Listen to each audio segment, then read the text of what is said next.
നേരെ പാരീസിലേക്ക് പോവുകയാണ്. കാരണം അവിടുത്തെ ഏറ്റവും വലിയ പ്രത്യേകത എന്താണ്? ഒളിമ്പിക്സ് നടക്കാൻ പോവുകയാണ്. ദിവസങ്ങൾ മാത്രമാണ് ഇനി ഒളിമ്പിക്സിന് ബാക്കിയുള്ളത്. അതിന്റെ കാത്തിരിപ്പിലായിരിക്കും പലരും. അപ്പോൾ ഈ ഉദ്ഘാടന ചടങ്ങുകളും നീന്തൽ മത്സരങ്ങളും ഒക്കെ നടക്കുന്ന പാരീസിലെ സെൻ നദിയെക്കുറിച്ച് പലരും വായിച്ചൊക്കെ അറിഞ്ഞിട്ടുണ്ടാകും. പക്ഷേ ഈ നദിയെക്കുറിച്ചൊക്കെ അവിടുത്തെ നാട്ടുകാർക്കായാലും പല പ്രതിനിധികൾക്കൊക്കെ ആയാലും പല വിധത്തിലുള്ള ആശങ്കകളൊക്കെ ഉണ്ടായിട്ടുണ്ടായിരുന്നു. ഈ ആശങ്കകൾ പരിഹരിക്കാൻ അവിടുത്തെ മേയർ ഒരു കാര്യം ചെയ്തു. എന്താണെന്ന് കാണാം.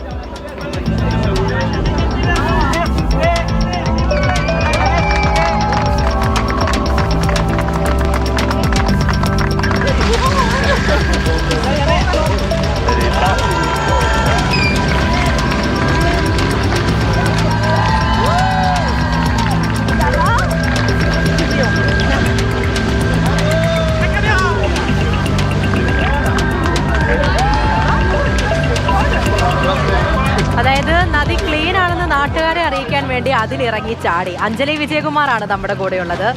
അഞ്ജലി, ഇതിപ്പോൾ നമ്മുടെ നാട്ടിലെ പല മേയർമാരെയൊക്കെ കാണിച്ചു കൊടുക്കേണ്ട ഒരു കാഴ്ച തന്നെയാണല്ലേ? എന്തെല്ലാം പ്രശ്നങ്ങൾ ഇവിടെ നടക്കുന്നുണ്ട്. പോട്ടെ, ഇതിങ്ങനെ ഒരു കാര്യം കേൾക്കുമ്പോൾ നമ്മുടെ മലയാളികൾക്ക് മുന്നിൽ വരുന്ന മനസ്സിൽ വരുന്ന ആദ്യത്തെ കാര്യമായതുകൊണ്ട് ഞാൻ ആദ്യം അതങ്ങ് പറയുകയാണ്. ഇതിപ്പോൾ കാര്യങ്ങളെല്ലാം അവിടെ സെറ്റാണോ? തീർച്ചയായും പൂജ, ഈ പാരീസ് ഒളിമ്പിക്സിന് അടുത്തിരിക്കെ ഈ മേയർക്കെതിരെ വിവാദം ഉണ്ടായിരുന്നു. മേയർ ഈ ഏകദേശം 12,000 കോടി രൂപയാണ് ഈ സെൻ നദി വൃത്തിയാക്കാൻ വേണ്ടിയൊക്കെ ചെലവഴിച്ചിരുന്നത്.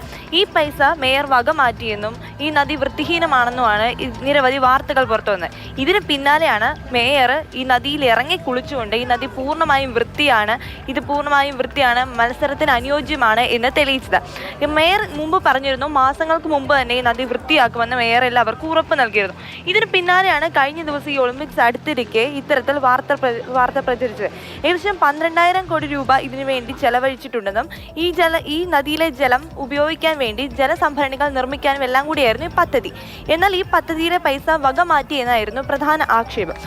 2018 ഈ പാരീസ് ഒളിമ്പിക്സിന്റെ ട്രയലിന് വേണ്ടി ഈ നദിയെ സെലക്ട് ചെയ്തിരുന്നു. ഈ സെൻ നദിയിൽ അപ്പം നീന്തൽ മത്സരം നടത്താൻ വേണ്ടി ചില പരിശോധനകൾ നടത്തിയപ്പോൾ ഈ നദിയിൽ പ്രത്യേകതരം ബാക്ടീരിയ സാന്നിധ്യം കണ്ടിരുന്നു.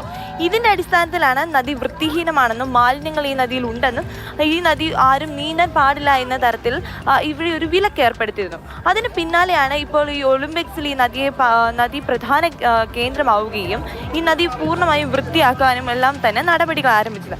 നമ്മൾക്കറിയാം, കഴിഞ്ഞ ദിവസങ്ങളിൽ നമ്മുടെ ഈ കേരളത്തിൽ തന്നെ നടന്ന സംഭവങ്ങളൊക്കെ എടുത്തു വെച്ച് നോക്കുകയാണെങ്കിൽ നമ്മുടെ ഭരണാധികാരികൾ ഇത്തരത്തിൽ നമ്മുടെ നദി വൃത്തിയാക്കുകയും ഇത്തരത്തിൽ ഈ പാരീസ് മേയറായ ആൻ ആണ് ഇത്തരത്തിൽ നദിയിൽ ഇറങ്ങി കുളിച്ചുകൊണ്ട് തൻ്റെ കർത്തവ്യം പൂർണ്ണമായും നിർവഹിച്ചുവെന്നും നദി പൂർണ്ണമായും വൃത്തിയാണ് എന്ന് തെളിയിച്ചത്. ഏതായാലും ഇത്തരത്തിൽ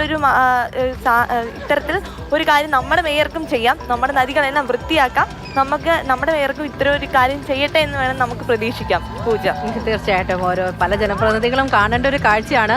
വലിയ ആരോപണമൊക്കെ വന്ന് അതെല്ലാം ഓക്കെ ആക്കി ജനങ്ങൾക്ക് മുന്നിൽ അത് തെളിയിക്കാൻ കാണിച്ചൊരു മനസ്സുണ്ടല്ലോ, അതിന് അവർ തന്നെ ഇറങ്ങി തിരിച്ചു എന്നുള്ളത് കയ്യടി അർഹിക്കുന്ന കാര്യമാണ്. പക്ഷേ ഒളിമ്പിക്സ് ഒക്കെ വരുന്ന ഈ ഒരു സാഹചര്യത്തിൽ എല്ലാം നീറ്റാണ് എന്നുകൂടി നാട്ടുകാരെ അറിയിക്കുകയാണ്. ആ ചെയ്ത് പ്രവർത്തിക്കും നല്ലൊരു കാര്യം തന്നെയാണ്. കാരണം ലോകമെമ്പാടും ഒഴുകി എത്തുകയല്ലേ, നമ്മളൊക്കെ കാണാൻ കാത്തിരിക്കുകയാണ്.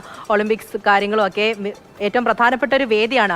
അപ്പോൾ അത് കൃത്യമായിട്ട് മുന്നോട്ട് കൊണ്ടുപോകുക എന്ന് പറയുന്നത് അവരുടെ ഉത്തരവാദിത്തം കൂടിയാണ്. ശരി അഞ്ജലി.